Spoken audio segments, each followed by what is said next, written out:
Well, we made it with one. I will button mash for this. Dukes of Hazzard. Hey guys, thank you so much for watching. It's always a pleasure to do these videos. I hope you enjoy them. Feel free to like, subscribe, don't forget to comment as well. Let me know what you want to see, what kind of other videos there are out there that you've seen from other people that you want me to kind of emulate. If you do, just let me know your thoughts. And also, I've got affiliate links now down below, first things in the comments. They're really good nerdy deals. Just go check them out. I mean, enough said, right? I hope you enjoy the video, and back to the show. Hey folks, and welcome to another episode of Toque Tactics. Today we're going to be talking about the epic Riptide Battlesuit, and quickly its use on the tabletop. Now, it really should be used for its heavy mobile damage output.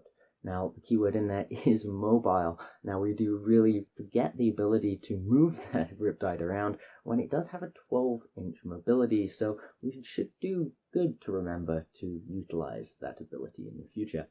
Now, I do recommend using it with the heavy burst cannon. It does have quite the tactical flexibility on the battlefield. I know the Iron Accelerator does have the range, but it just doesn't quite have the ability to deal with hordes that the burst cannon does. Along with that, I recommend using the Smart Missile system for, again, its tactical flexibility. To pair these weapons off well, I recommend using the Advanced Targeting system, just to give it that extra little nip.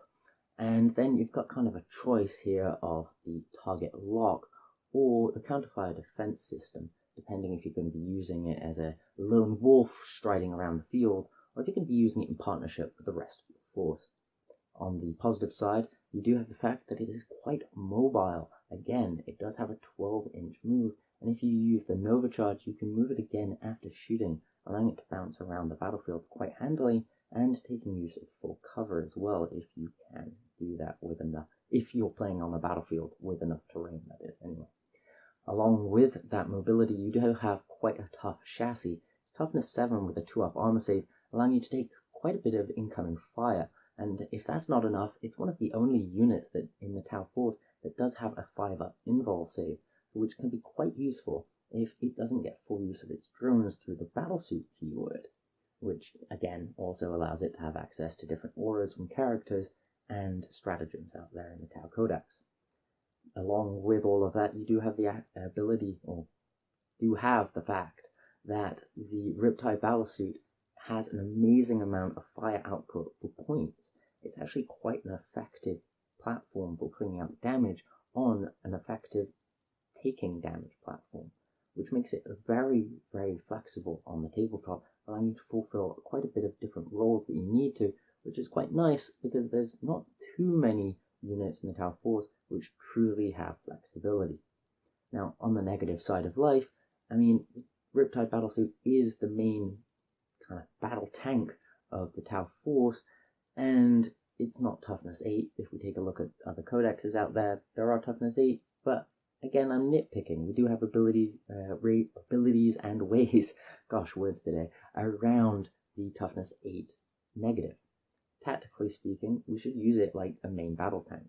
You position the Riptide Battlesuit in places where you do have great firing arcs. This will allow you to keep away enemies because they're going to be thinking about your own firing arcs, and if they do move in, you now have ability to pick whichever priority targets you need to take out first. Now, as well, you can also move that Riptide around, making it a key harassing unit, and it's not going to be half bad. It's going to be putting out a lot of damage, taking a lot of damage as well, which means your enemy is either going to have to deal with it or suffer the consequences. And one Riptide alone isn't too much to lose if you're playing, say, a 2000.4 game. And of course, with the Tau Way, position your Riptide in a position that you can give a lot of overwatch for most of your force.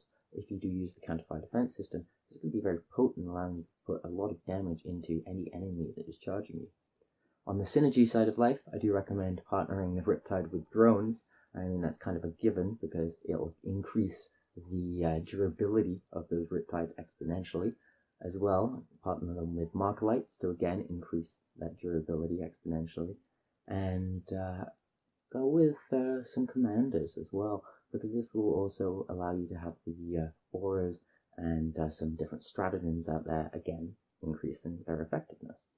Finally, I do recommend using an ethereal because this will increase their durability fractionally. It does give them the 6-up feel no pain, but it's more for the leadership aspect. For some factions out there, I'm more thinking of the Genestealer cult of late, that can take over one of your units and then use its weapons against your own force, specifically targeting characters, which can be kind of nasty when you're a Tau force, losing some of your key characters right off the bat.